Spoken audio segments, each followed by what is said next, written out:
Right Anakapalli జిల్లా sub jail నుండి remand ఖైదీలు పారిపోయారు. చోడవరం సబ్ జైలు వార్డెన్ పై ఖైదీలు దాడికి పాల్పడ్డారు. ఆ తర్వాత అక్కడి నుంచి పరారయ్యారు. ఘటనలో వార్డెన్ కు గాయాలయ్యాయి. వారి కోసం జైలు సిబ్బంది గాలిస్తున్నారు. దొంగతనం కేసులో నిందితులు అరెస్ట్ అయ్యి జైల్లో ఉన్నారు.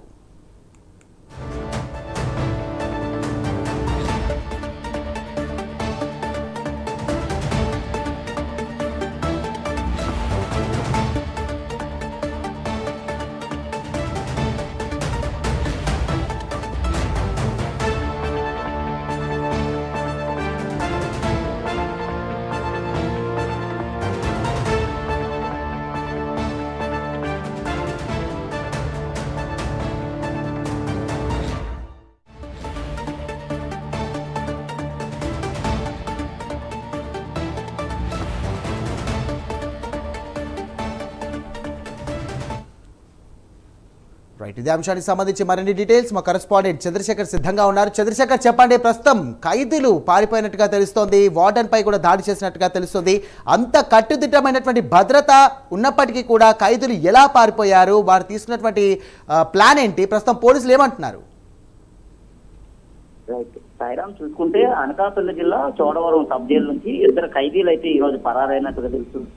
అక్కడ ఉన్నటువంటి వార్డెన్ ఎవరైతే ఉన్నారో వీర్రాజ్ అనే వార్డెన్ పైన సుత్తితో దాడి చేసి సినిమా తరహాలో వారిద్దరు కూడా బయటకు వచ్చి పరారైపోయినటువంటి ఘటన అయితే స్థానికంగానే కలకలం రేపుతుందని చెప్పుకుంది. ఈ నేపథ్యంలో వారిద్దరి చేతిలో కూడా తీవ్ర గాయాల పాలైనటువంటి సబ్ జైలర్ వీర్రాజ్ అయితే ప్రస్తుతం ఆసుపత్రిలో చికిత్స అయితే పొందుతున్నటువంటి పరిస్థితి ఉంది. ముఖ్యంగా చూసుకుంటే చీటింగ్ కేసులో అరెస్ట్ అయినటువంటి నర్సీపట్నం చెందినటువంటి బెజవాడ సంబంధించినటువంటి ఒక వ్యక్తితో పాటు అలాగే ఇటీవల కాలంలో ఏదైతే అక్కడ పెన్షన్ డబ్బులు కాజేసినటువంటి మరో ముద్దాయి కూడా ఉన్నారు. అయితే వీళ్ళిద్దరు కూడా పూర్తిగా కూడా ఒకే వ్యూహం అయితే పన్నినటువంటి పరిస్థితి కనిపిస్తుంది. అయితే గత కొంతకాలంగా పరారైపోయే ప్రయత్నం చేస్తున్నటువంటి వీళ్ళిద్దరు కూడా ఇటీవల కాలంలోనే పలు కేసుల్లో కూడా దొరికినటువంటి పరిస్థితి కనిపిస్తుంది. ఈ నేపథ్యంలో చూసుకుంటే వార్డెన్ పైన సుత్తుతో దాడి చేసి ఇద్దరు కూడా పరారైనటువంటి పరిస్థితి ఉంది. ముఖ్యంగా చూసుకుంటే వీళ్ళు ఒక పంచాయతీ సెక్రటరీ నక్కా రవికుమార్ ఇటీవల కాలంలో ఎక్కువగా మహిళలకు ఇచ్చేటటువంటి ఏదైతే పెన్షన్ ఉంటుందో ఈ పెన్షన్ డబ్బులు కాజేసినటువంటి ఘటనలో ముద్దాయిగా ఉన్నాడు. ఇతన్ని ఇటీవల కాలంలోనే అరెస్ట్ చేశారు. అరెస్ట్ చేసిన తర్వాత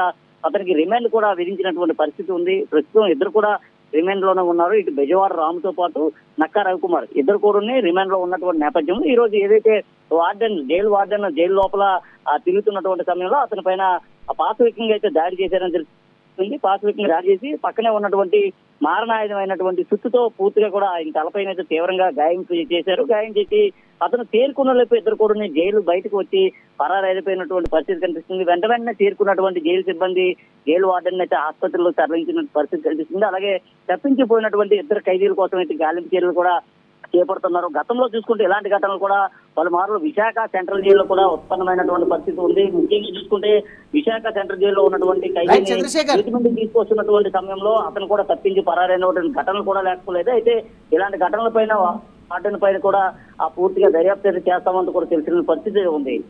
చంద్రశేఖర్, నిజంగా చెప్పాలంటే మీరు చెప్పినట్టుగా విశాఖ సంబంధించినటువంటి జైల్లో కూడా మునుపు కూడా ఇలాగే జరిగిందని చెప్తున్నారు. అలాగే ఇప్పుడు చూసుకున్నట్టయితే ఇద్దరు ఖైదీలు వార్డెన్ పై దాడి చేసినట్టుగా అక్కడ ఉన్నటువంటి వారు చెప్తున్నారు. ఎక్కడ లోపం జరిగినట్లుగా తెలుస్తోంది? అంటే నిజంగా అక్కడ పోలీసులకు సంబంధించినటువంటి ఏదైనా భద్రతా లోపమా, లేకుంటే ఖైదీలు నిజంగానే ఏదైనా పక్కా ప్లాన్తో వెళ్ళారా?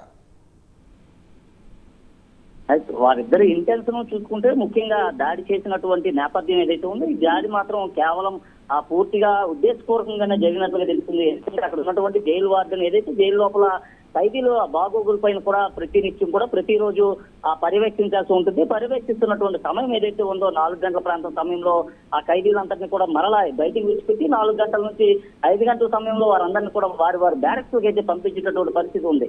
ఈ సమయం చూసుకున్నటువంటి వారిద్దరు కూడా అయితే గత కొద్ది రోజులుగానే పక్కా ప్లాన్ అయితే వేసినట్టుగా తెలుస్తుంది. అయితే సినిమా తరహాలో ప్లాన్ వేసిన తర్వాత వారు బ్యారక్స్ వెళ్తున్నట్టే వెన్నుదిరిగి పరిగెత్తుకుంటూ వచ్చి అయితే జైలర్ పైన దాడి చేసినట్లు తెలుస్తుంది. లోపల నుంచి జైలర్ అరుపులు కేకలు విన్నటువంటి ఇతరత్ర సిబ్బంది అంతా కూడా మిగతా ఖైదీలందరినీ బ్యారక్స్ లో పంపించి ఇతని వద్దకు వచ్చేసరికి వెంటనే వారిద్దరు కూడా పరారైనటువంటి పరిస్థితి కనిపిస్తుంది. ఘటన పైన చోడవరం పోలీసులు కూడా జైలు సూపరింటెండెంట్ ఫిర్యాదు అయితే చేయడం జరిగింది. అయితే పోలీసులు కూడా ఒకవైపు గాలింపు చర్యలు చేపడుతున్నారు, మరోవైపు చూసుకుంటే జైలు సిబ్బంది కూడా గాలింపు చర్యలు అయితే చేపడుతున్నారు. అయితే ఇలాంటి ఘటనలు ఉత్పన్నం అవుతున్న సమయంలో ముఖ్యంగా ఈ ఖైదీల ఇంటెన్షన్ ఏ విధంగా ఉంటుందనే దానిపైన ప్రతినిత్యం కూడా అధ్యయనం చేయాల్సినటువంటి అవసరం ఎంతైనా ఉందని చెప్పుకోవాలి. ఎందుకంటే ఖైదీలు ఏ సమయంలో ఏ విధంగా ప్రవర్తిస్తారో, తోటి ఖైదీలతో ఉంటే ఏ విధంగా ఉంటారనే దానిపైన కూడా ముఖ్యంగా వారిపైన ఒక దృష్టి సారించాల్సినటువంటి అవసరం అయితే ఉందని చెప్పుకోవాలి. పక్కన ఖైదీలతో వారు మాట్లాడే సమయం ఏదైతే ఉందో ఆ మాట్లాడే సమయాన్ని కూడా తగ్గించుకుంటూ వస్తే ఇలాంటి ఘటనలు ఎప్పుడు కూడా ఉత్పన్నం కానటువంటి పరిస్థితి కనిపిస్తాయి.